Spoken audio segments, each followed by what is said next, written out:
Welcome to new TV Telugu. ఇప్పుడు AP top 10 చూద్దాం.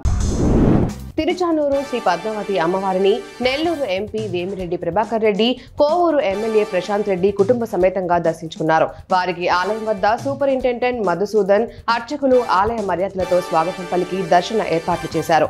అమ్మవారి కుంకుమార్చన సేవలో పాల్గొన్న వారికి ఆలయ అధికారులు అమ్మవారి కుంకుమ, వస్త్రం, తీర్థ ప్రసాదాలు అందజేశారు. సీఎం చంద్రబాబు ఇద్దరు వ్యక్తులకు ఇచ్చిన హామీని కేవలం 12 గంటల్లోనే అధికారులు అమలు చేశారు. వానపల్లి గ్రామ సభలో ముఖ్యమంత్రి ఇచ్చిన హామీ మేరకు ఇద్దరు వ్యక్తులకు నేడు అధికారులు ఎలక్ట్రిక్ స్కూటర్లను అందజేశారు. కోనసీమ జిల్లా కొత్తపేట మండలం వానపల్లి గ్రామ పంచాయతీకి చెందిన భగవాన్ కిరణ్ కు 1.5 లక్షల రూపాయల విలువ కలిగిన ఎలక్ట్రిక్ స్కూటర్లను అందజేశారు. నకిలీ అధికారుల విషయంలో అప్రమత్తంగా ఉండాలని వాణిజ్య పన్నుల శాఖ సహాయ సంచాలకులు రాణి మోహన్ పేర్కొన్నారు. ఆమె మాట్లాడుతూ ఇటీవల జరిగిన పరిణామాల దృష్ట్యా వ్యాపారులు జాగ్రత్తగా ఉండాలన్నారు. తదనుగుణంగా వ్యాపారులకు సమాచారం తెలియజేస్తున్నామని అన్నారు. ఇటీవల కొందరు నకిలీ వ్యక్తులు జీఎస్టీ అధికారులమంటూ చెబుతూ సంబంధిత సంస్థల్లోకి చొరబడుతున్నారని, ఎవరైనా జీఎస్టీ అధికారులమని వస్తే ఐడి చూపించాలని అడగమన్నారు.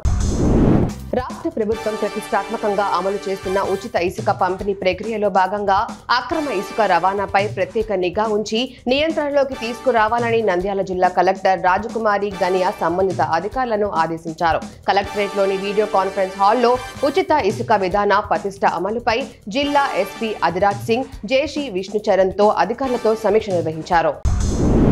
శ్రీకాకుళం జిల్లా మందస మండలం దున్నవూరు గ్రామ సమీపంలో ఓ భారీ ఎలుగుబంటి హల్చల్ చేసింది. సమీప తోటలోకి పనులకు వెళ్లిన స్థానికులకు ఎలుగుబంటి ఎదురుపడటంతో ఎలుగుబంటిని గమనించిన స్థానికులు భయాందోళనకు గురయ్యారు. ఇటీవల ఉద్దాన ప్రాంతంలో ఎలుగు దాడిలో పలువురు మృతి చెందగా మరికొంతమంది వ్యక్తులకు గాయాలైన విషయం తెలిసిందే. వినాయక చవితి ఉత్సవాలను పకడ్బందీగా అన్ని శాఖల అధికారులు, ప్రజాప్రతినిధుల సహకారంతో జిల్లాలో సజావుగా నిర్వహించాలని తిరుపతి జిల్లా కలెక్టర్ డాక్టర్ ఎస్ వెంకటేశ్వర్ అన్నారు. తిరుపతి కలెక్టరేట్లో రానున్న వరసిద్ధి వినాయక ఉత్సవాల నిర్వహణ, నిమజ్జనం కార్యక్రమంపై కలెక్టర్ ఎస్పీ సుబ్బారాయుడు అధికారులు శ్రీ వరసిద్ధి వినాయక మహోత్సవ కమిటీతో కలిసి సమన్వయ సమావేశం నిర్వహించారు. కనిగిరి మున్సిపాలిటీ పరిధిలోని డ్రైనేజీ కాలువలను ఆక్రమించి అక్రమ నిర్మాణాలు చేపడితే కఠిన చర్యలు తీసుకుంటామని మున్సిపల్ చైర్మన్ అబ్దుల్ గఫర్ హెచ్చరించారు. కనిగిరిలోని ఓవి రోడ్డులో ఆక్రమణలకు గురైన డ్రైనేజీ కాలువలను మున్సిపల్ చైర్మన్ పరిశీలించారు. ఈ సందర్భంగా ఆయన మాట్లాడుతూ కాలువల ఆక్రమణల వల్ల డ్రైనేజీ నీరు ప్రవహించక ప్రజలు ఇబ్బందులు పడుతున్నారని, కాలువలు ఆక్రమిస్తే చర్యలు తప్పవన్నారు.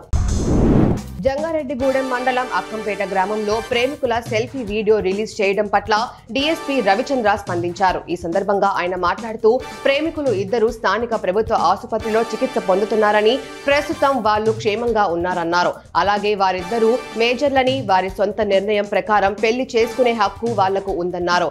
అలాగే వారికి రక్షణ కల్పిస్తామని తెలిపారు.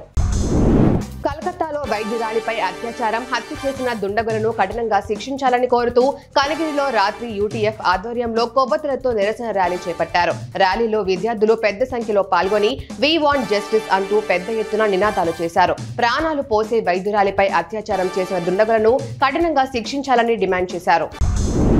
గత ప్రభుత్వంలో జరిగిన భూదందాలు, భూ అక్రమాలపై సిపిఐ ఆధ్వర్యంలో విజయవాడలో జరుగుతున్న రాష్ట్ర స్థాయి భూ సదస్సును భూ బాధితులు అందరూ పెద్ద సంఖ్యలో తరలి రావాలని సిపిఐ తిరుపతి జిల్లా కార్యదర్శి పి మురళి పిలుపునిచ్చారు. తిరుపతి నగరం సిపిఐ కార్యాలయంలో రాష్ట్ర సదస్సు గోడ పత్రికలను విడుదల చేశారు. పి మురళి మాట్లాడుతూ గత వైసీపీ ప్రభుత్వంలో జరిగిన భూ దందాలు, భూ సమస్యలు పరిష్కరించాలని కోరారు.